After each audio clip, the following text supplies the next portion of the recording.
For over 20 years, I searched for the seed cause of man's inhumanity to man, and I found it. The next 20 years, I searched for how to eliminate that seed cause, and I found that too, and I'm going to share them with you. Have you ever asked yourself, what does we're all one really mean, and why should I care? Albert Einstein, probably the most brilliant mind in the 20th century, came up with a legacy that most people know about called the theory of relativity.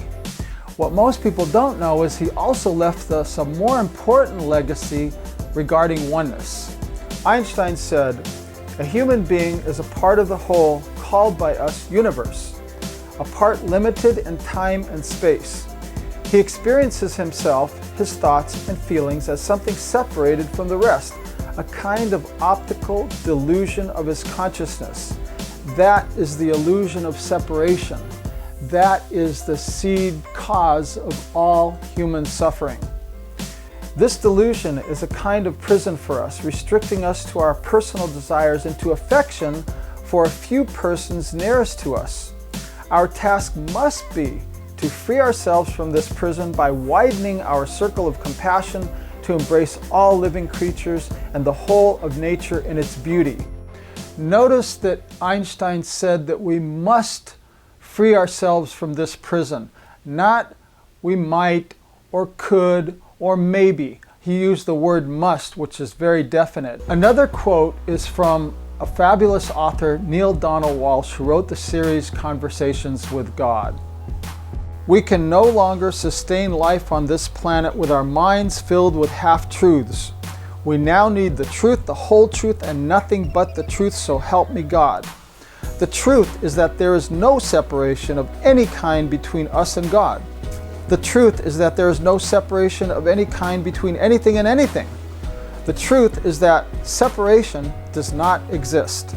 The truth is that there is only one thing, and all things are part of the one thing there is. I call this one thing God.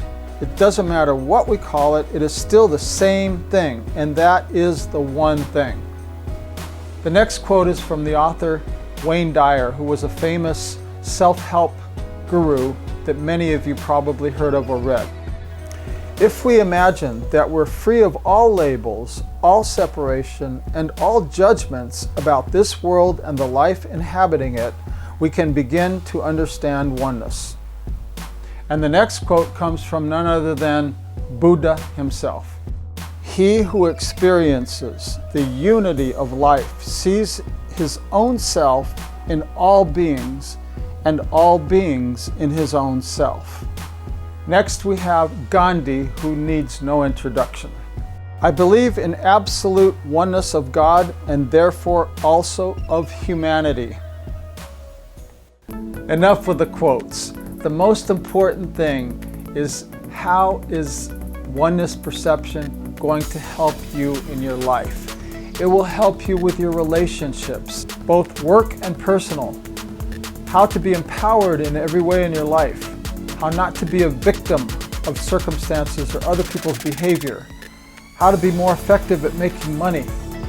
Become fearless and turn negative into positive experiences in your life. If anything that you've seen here piques your interest, then you definitely want to watch the next free video. It's going to describe the most amazing magical symbol called the Infinite Heart Oneness symbol. It will show you a spiritual technology that is a form of alchemy for the soul, and many more.